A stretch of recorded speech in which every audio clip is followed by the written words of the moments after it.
Song of Myself by Walt Whitman. I celebrate myself and sing myself, and what I assume you shall assume, for every atom belonging to me as good belongs to you. I loaf and invite my soul. I lean and loaf at my ease, observing a spear of summer grass. My tongue, every atom of my blood, formed from this soil, this air, born here of parents, born here from parents the same, and their parents the same. I, now 37 years old, in perfect health, begin, hoping to cease, not till death. Creeds and schools in abeyance, retiring back a while, sufficed at what they are, but never forgotten. I harbour for good or bad. I permit to speak at every hazard. Nature without check, with original energy. Houses and rooms are full of perfumes. The shelves are crowded with perfumes. I breathe the fragrance myself and know it and like it. The distillation would intoxicate me also, but I shall not let it. The atmosphere is not a perfume. It has no taste of the distillation. It is odorless. It is for my mouth forever. I am in love with it. I will go to the bank by the wood and become undisguised and naked. I am mad for it to be in contact with me. The smoke of my own breath, echoes, ripples, buzzed whispers, love root, silk thread, crotch and vine, my respiration and inspiration, the beating of my heart, the passing of blood and air through my lungs, the sniff of green leaves and dry leaves, and of the shore and dark-coloured sea rocks, and of hay in the barn, the sound of the belched words of my voice loosed to the eddies of the wind, a few light kisses, a few embraces, a reaching around of arms, the play of shine and shade on the trees as the supple boughs wag. The delights alone are in the rush of the streets or along the fields and hillsides, the feeling of health, the full noon trill, the song of me rising from bed and meeting the sun. Have you reckoned 1,000 acres much? Have you reckoned the earth much? Have you practiced so long to learn to read? Have you felt so proud to get at the meaning of poems? Stop this day and night with me, and you shall possess the origin of all poems. You shall possess the good of the earth and sun. There are millions of suns left. You shall no longer take things at second or third hand, nor look through the eyes of the dead, nor feed on the spectres in books. You shall not look through my eyes either, nor take things from me. You shall listen to all sides and filter them from yourself. I have heard what the talkers were talking, the talk of the beginning and the end, but I do not talk of the beginning or the end.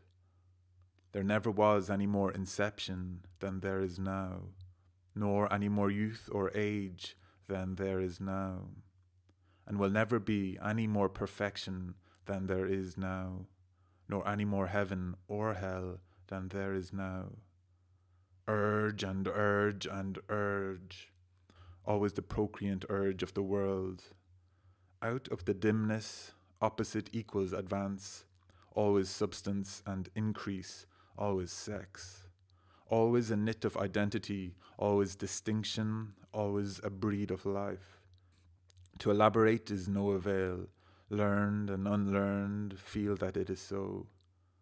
Sure as the most certain sure, plumb in the uprights, well untertied, braced in the beams, stout as a horse, affectionate, haughty, electrical. I and this mystery, here we stand.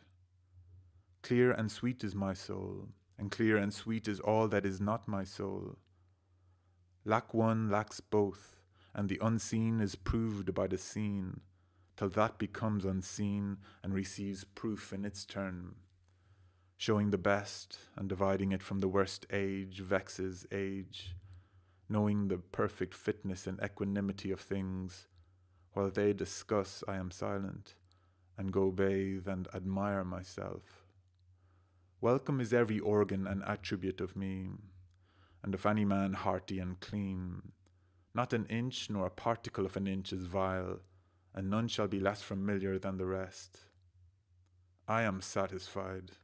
I see, dance, laugh, sing, as the hugging and loving bedfellow sleeps at my side through the night, and withdraws at the peep of the day with stealthy tread, leaving me basket covered with white towels, swelling the house with their plenty. Shall I postpone my acceptance and realization and scream at my eyes that they turn from gazing after and down the road, and forthwith cipher and show me to assent exactly the value of one and exactly the value of two, and which is ahead? Trippers and askers surround me, people I meet, the effect upon me of my early life, or the ward and city I live in, or the nation, the latest dates, discoveries, inventions, societies, authors old and new, my dinner, dress, associates, looks, compliments, dues, the real or fancied indifference of some man or woman I love, the sickness of one of my folks or of myself, or ill-doing or loss or lack of money, or depressions or exaltations, battles, the horrors of fratricidal war, the fever of doubtful news, the fitful events. These come to me days and nights and go from me again, but they are not the me myself. Apart from the pulling and hauling stands what I am, stands amused, complacent, compassionating, idle, unitary, looks down, is erect, or bends an arm on an impalpable rest certain. Looks down, is erect, or bends an arm on an impalpable certain rest, looking with side curved head, curious what will come next, both in and out of the game, and watching and wondering at it. Backward I see in my own days, where I sweated through fog with linguists and contenders. I have no mockings or arguments. I witness and wait.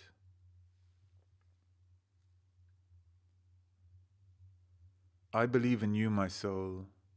The other I am must not abase itself to you, and you must not be abased to the other. Loaf with me on the grass. Loose the stop from your throat. Not words, not music or rhyme I want, not custom or lecture, not even the best, only the lull I like, the hum of your valved voice.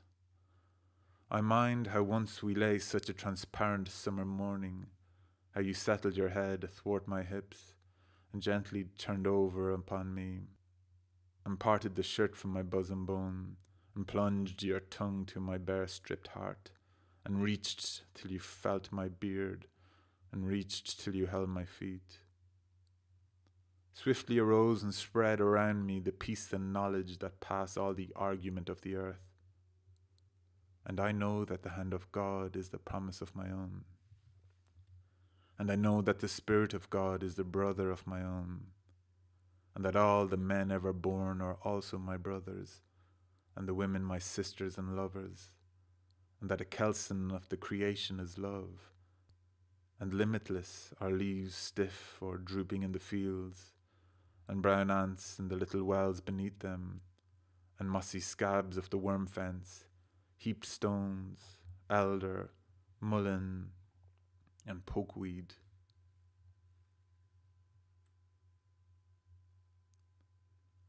A child said, "What is the grass?" fetching it to me with full hands. How could I answer the child? I do not know what it is any more than he. I guess it must be the flag of my disposition, out of hopeful green stuff woven. Or I guess it is the handkerchief of the Lord, a scented gift and remembrancer designedly dropped bearing the owner's name some way in the corners, that we may see and remark and say, whose? Or I guess the grass is itself a child, the produced babe of the vegetation. Or I guess it is a uniform hieroglyphic, and it means sprouting alike in broad zones and narrow zones, growing among black folks as among white folks. Carnook, Tuckahoe, Congressman, Cuff. I give them the same, I receive them the same. And now it seems to me the beautiful uncut hair of graves. Tenderly I will use you, curling grass. It may be you transpire from the breasts of young men.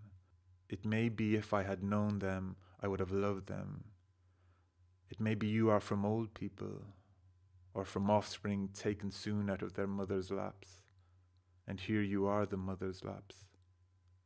The grass is very dark to be from the white heads of old mothers, darker than the colourless beards of old men, dark to come from under the faint red roofs of mouths.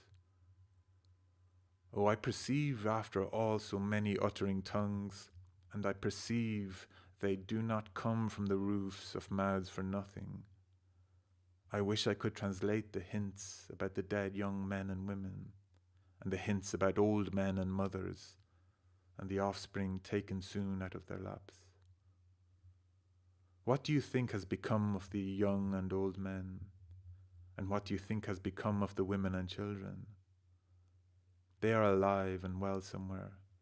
The smallest sprout shows there is really no death.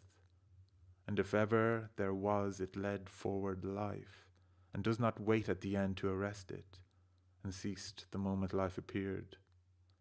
All goes onward and outward. Nothing collapses. And to die is different from what anyone supposed, and luckier.